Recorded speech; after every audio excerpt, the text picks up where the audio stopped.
7000 so'mga oy sotayotgan xorazmlik tadbirkor nega jazolandi? Ijtimoiy tarmoqlarda o'zining 7000 so'mlik oshlarini reklama qilayotgan tadbirkor Xorazm suzma palovini haddan tashqari arzonlashtirgani uchun jarimaga tortildi. Haykalni o'pgan ayol jarimaga tortildi. Surxondaryodan Xivaga sayohatga chiqqan 25 yoshli homilador ayol Ichanqal'adagi haykallardan birini o'pib, uni tasvirga olgan va ijtimoiy tarmoqlarda joylashtirgani uchun jazolandi. Bugun qisqa News Digest'da shular haqida gaplashamiz.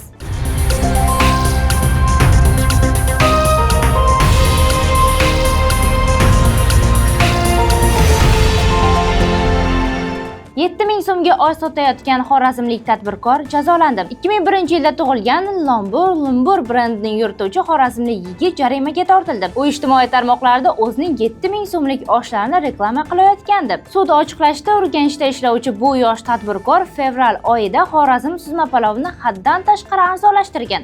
Aksiyada 7000 so'mdan sotilayotgan Xorazm oshi Instagramga joylab tarqatilgan. Amaldagi qonunga ko'ra, odam to'plash uchun bo'lsa ham mahsulotni haddan tashqari arzon sotish yoki bepul tarqatish ommaviy tadbir hisoblanadi. Bu ishni qilish uchun esa maxsus ruxsat talab qilinadi. Hozirda ayblanuvchi aybini qisman tan olgan va yengillik berilishini so'ragan. Unga bazaviy hisoblash miqdorining 5 baravari, ya'ni 2,60 million so'm jarima solingan. Noqonuniy diniy ta'lim bergan talaba aniqlandi. Toshkent shahri Yangi Hayot tumanida talaba ijara uyida 9 nafar voyaga yetmagan bolaga pul evaziga noqonuniy diniy saboq berib kelgani aniqlandi. Ma'lum bo'lishicha, u nodavlat oliy ta'lim muassasasining 2-bosqich talabasi bo'lgan.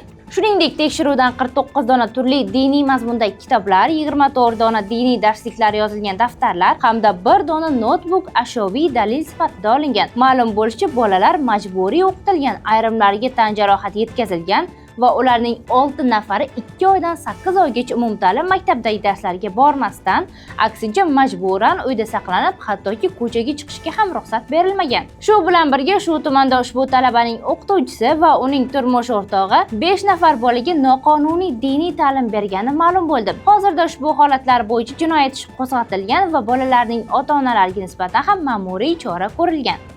Buxoroda ijtimoiy tarmoqlarda qonunga zid video tarqatgan ayol jazolandi. U videoda avtomashinani haydovchilik huquqiga ega bo'lmagan shaxs nomiga rasmiylashtirsa, jarima ballari ahamiyatsiz bo'lishini aytib, boshqalarni ham shu ishga da'vat qilgan edi. Holat yuzasidan Buxoro viloyati Ichki ishlar boshqarmasi ma'lumot berdi. Fuqaroga ma'muriy javobgarlik to'g'risidagi kodeksning 2.1-moddasi asosida ma'muriy bayonnoma rasmiylashtirilib, sud tomonidan unga bazaviy hisoblash miqdorining 60 baravari, 24,720 ming so'm miqdorida jarima qo'llanildi.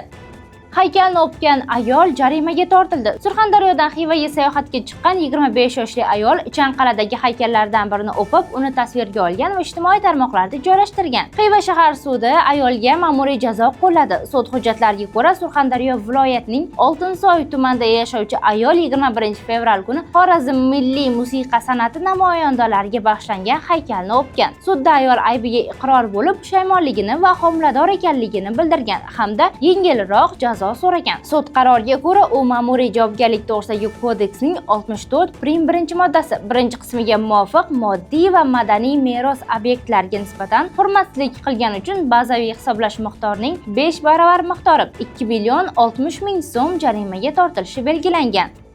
Afsonaviy Titanik qayta jonlantirildi. Shimoliy Irlandiya 1000 ga yaqin dronlar bilan Atlantikada cho'kib ketgan Titanik kemasi yubileyini nishonladi.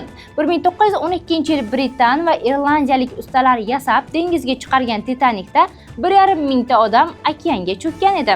Titanik kemasi Shimoliy Irlandiya poytaxti Belfastda Britaniya zavodida ishlab chiqarilgandi. O'sha paytda ustalar uni ilk bor suvga chiqarib, sinab ko'rishgan va $7,5 million tushayotgan kema xavfsizligini tasdiqlashgandi. Angliyadan Nyu-Yorkka chiqib, Atlantikada cho'kkan gigant suv kemasining maketi 950 ta pushti dronlar bilan jonlantirildi. Siluet xuddi kemaning o'zi kattalikda va ustunlarigacha aniq qilib yaratildi. Aytilishicha, dronlar shousida Titanic Sinks Tonight yozuvlari ham chiqarilgan. Bu kema halokati real hikoyalar bilan yoritilgan hujjat film nomidir. Bu yubileyni yosh tomoshabinlar hayrat bilan, kattalar esa hasrat bilan kuzatishdi.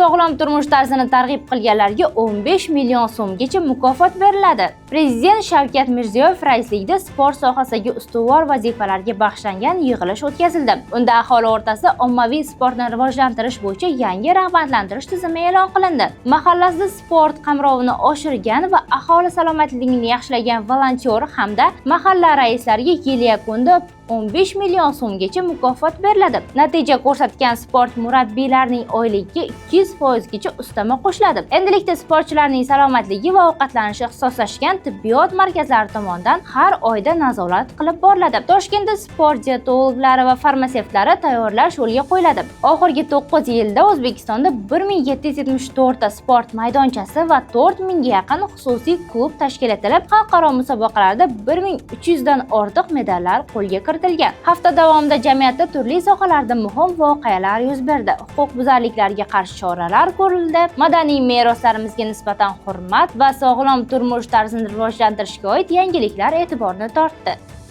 Eng so'nggi yangiliklardan xabardor bo'lish uchun Qisqa Newsga obuna bo'lib, like tugmasini bosishni unutmang. Eng so'nggi xabarlar Qisqa Newsda.